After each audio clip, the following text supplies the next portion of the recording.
In solid measuration, a cylinder is a three-dimensional shape with two circular bases connected by a curved surface. The formula for finding the volume of a cylinder, which is important in various real-world applications such as calculating the capacity of cylindrical containers.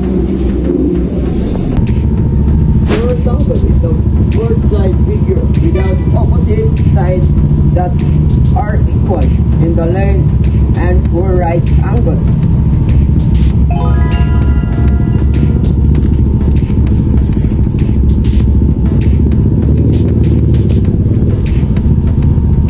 The formula for finding the area of the rectangle, it is a simplify the length of multiply by the width. Have you ever seen a dice or a Rubik's Cube? This is a cube, a 3D shape with 6 equal faces, 12 edges and 8 corners. Every faces is the same size, and every angle is a right angle.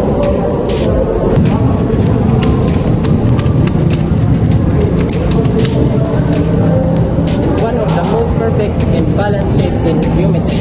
Cubes are all around us in boxes, building blocks, even ice cubes.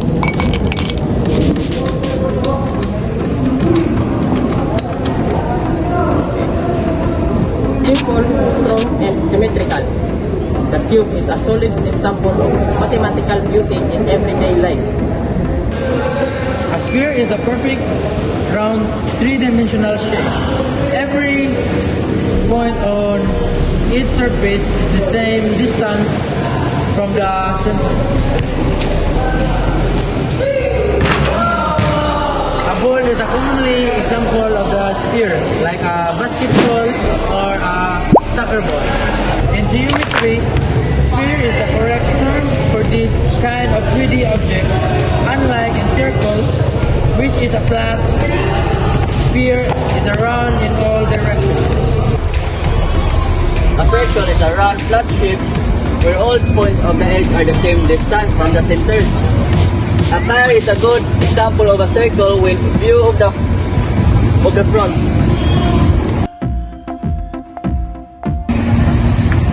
The middle of the tire, when it connects to the vehicle, is called the center.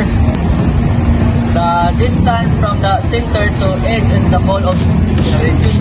And across the tire to the center is the diameter.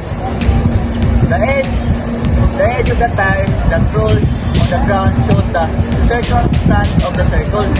Of meteorological. Ay! Matika. Okay, 1, 2, 3, go. Solid measuration, Tire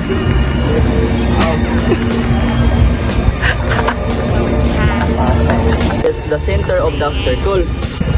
The middle of the tire, when it could stay right.